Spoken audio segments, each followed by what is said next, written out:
Three class में आपकी science की टीचर मैं आज आप लोगों को बताऊंगी वेडनेसडे की डायरी के बारे में। क्लास वर्क नंबर है आप लोगों का 3, डेट भी 3 है। वेडनेसडे 3 जून 2020, क्लास वर्क नंबर 3। होमवर्क है आप लोगों का लर्न द क्लास वर्क, यानी कि जो आप लोगों को क्लास वर्क पढ़ाया जा रहा है ये आप लोगों ने याद भी करना है।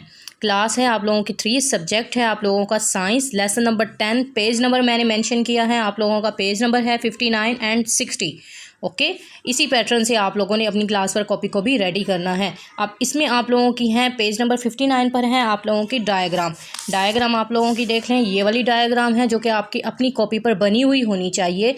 बहुत ज़्यादा ज़रूरी है ये डायग्राम आप लोगों की कॉपी पर, यानी कि वाटर साइकिल के बारे में आप लोगों ने एक्सप्लेन करना है। मैं आप लोगों को बनी हुई डायग्राम इसकी दिखाती हूँ। सेम आप उसी, ये तो मुश्किल है, ईजी करके बनाई हुई है, वो आपको आपकी कॉपी पर होनी चाहिए। ये जी डायग्राम है इसकी, देख लें आप लोग। इसी पैटर्न से आप लोग भी बनाएंगे लेबल डायग्राम, वाटर साइकिल। अब फर्स्ट ऑफ ऑल आप लोगों ने क्या करना है, ब्लू कंपो ले लें या ब्लू मार्कर ले लें। बेहतर है कि ब्लू कलर मार्कर जो होता है आप लोग उससे बना लें। अपने पेरेंट्स की भी इसके लिए आप लोग हेल्प ले सकते हैं, इतनी मुश्किल नहीं है ये। आप लोग पहले यूँ लाइंस लगाएंगे और ये क्या हो गया, रिवर हो गया, ठीक है, दरिया, रिवर हो गया। अब उसके बाद जो रिवर से जो वाटर वेपर्स निकलते हैं वो आप लोगों के क्या हो गए, इवेपोरेशन। क्या हो गए वो, इवेपोरेशन। जब इवेपोरेशन की सूरत में वाटर वेपर्स जब ऊपर जाते हैं वो क्या कहलाते हैं, कंडेंसेशन यानी कि इंजमात का अमल, पानी का सुकड़ना, पानी का गाढ़ा होना या पानी का फ्रीज हो जाना, ठीक है, जम जाना, कंडेंसेशन का अमल। उसके बाद क्या होता है, कंडेंसेशन से फिर क्लाउड्स बनते हैं। क्लाउड से फिर क्या होता है, दूसरे क्लाउड्स में जैसे ही पानी आता है, क्लाउड से फिर जब पानी जम जाता है, पानी बहुत ज़्यादा हैवी हो जाता है, तो फिर क्या होती है, प्रेसिपिटेशन यानी कि रेन स्टार्ट हो जाती है। रेन फिर क्या होता है, रेन से पानी फिर आप लोगों का रिवर्स में पड़ना शुरू हो जाता है। इसी तरह से ये पूरा साइकिल आप लोगों का चलता जाता है। अगेन बता दूं आप लोगों को, फर्स्ट मैंने आप लोगों को क्या बताया है पॉइंट, इसका पहले है रिवर से आप लोग देखें इवेपोरेशन यानी कि पानी से बुखारात जो बन रहे हैं वो क्या कर रहे हैं, कंडेंसेशन की सूरत में क्लाउड्स में जा रहे हैं। क्लाउड्स से फिर आप क्या कर रहे हैं, दूसरे क्लाउड्स फिर हैवी हो रहे हैं, हैवी होकर फिर प्रेसिपिटेशन की सूरत में दोबारा से रिवर में आ रहे हैं। ये आप लोगों की डायग्राम है, आप लोगों ने सेम इसी पैटर्न से मुझे बनाकर दिखानी है। डन। अब आप लोगों को इसका मैं क्वेश्चन करवाऊंगी। आप लोगों ने ये जो इसके स्पेलिंग्स हैं ये बहुत ज़्यादा इंपॉर्टेंट है, ये भी याद करने हैं, जो कि बुक पर भी लेबल करने हैं आप लोगों ने, ठीक है। इवेपोरेशन को देखें, EVAPORATION evaporation, condensation CONDENSATION condensation, cloud CLOUDS clouds, precipitation PRECIPITATION precipitation. Done. अब इसका क्वेश्चन देखें, आप लोगों ने अपनी बुक पर लिखना है, ये एक्सरसाइज है आप लोगों की, जो कि आप लोग मेरे साथ साथ लिखते जाइएगा। The heat of sun evaporates, पहली लाइन में क्या लिखना है, the heat of sun evaporates the water of the rivers. First line आपकी यहाँ पर एंड नहीं हो रही है। The heat of a sun evaporates to water of the rivers comma oceans and lakes, full stop. The water vapors condense के spelling CONDENSE condense and form clouds।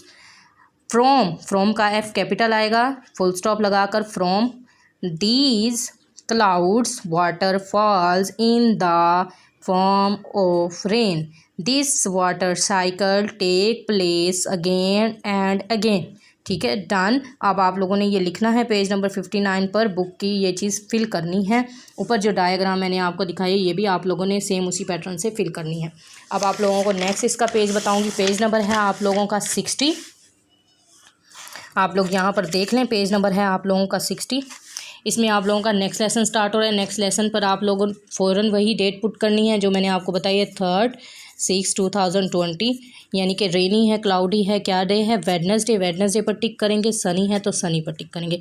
Floating का मतलब होता है तैरना, साथ साथ मीनिंग भी लिखते जाएंगे आप लोग, हाईलाइट भी करते जाएंगे, इस बात का ख़ुसूसी ख्याल रखिएगा। ये मीनिंग्स लिख रहे हैं आप लोग। फ्लोटिंग का मतलब है तैरना। If we throw a stone into pond, अब स्टोन का मतलब क्या है, पत्थर, into pond it will sink का मतलब है डूबना, टू द बॉटम का मतलब है तय। अब इन तीनों वर्ड को आप लोग हाईलाइट कीजिएगा, स्टोन, सिंक एंड बॉटम। जब हम एक पत्थर पानी में डालते हैं सॉरी, जब हम एक पत्थर पानी में डालते हैं, तालाब में डालते हैं, तो वो क्या होता है, उसकी तह में जाकर वो डूबना शुरू हो जाता है। If we put a balloon in a some water it will float. अब इसी तरह से जब एक बलून यानी कि एक गुब्बारे को पानी में डालते हैं तो वो पानी की सतह पर तैरना शुरू हो जाता है। Why do something float and other sink. क्यों ये चीज़ें तैरती और डूबती हैं। अब आगे देखें इसका answer. The answer of this question is a density, यानी कि इसका जवाब है कसाफत। कसाफत, डेंसिटी का मतलब क्या है, कसाफत। काफ से अलिफ साफ फत, कसाफत। Density means how heavy something is for its size. Density का मतलब है कसाफत जो है वो भारी कोई चीज़ उसकी जिसामत के लिहाज से चीज़ें डूबना शुरू हो जाती हैं। अब यहाँ पर हैवी का मतलब मैं आपको क्या बता रही हूँ, भारी। समटाइम्स समथिंग का मतलब है कोई चीज़, साइज जिसामत। हाईलाइट लाजमी कीजिएगा इन वर्ड्स को।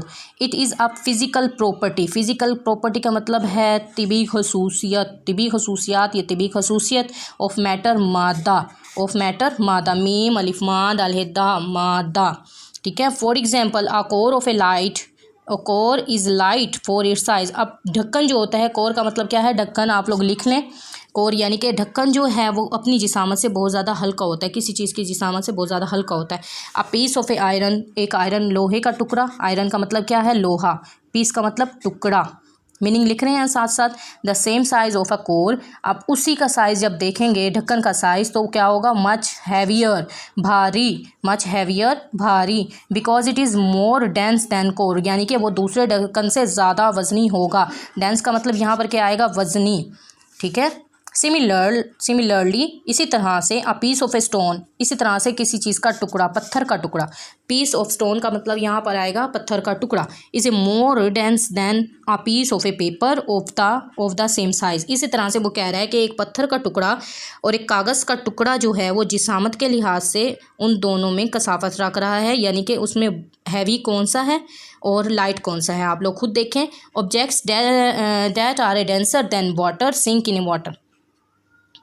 डेंसर देन वाटर, कोई भी चीज़ जो है अपनी कसावत की वजह से पानी में डूबती है।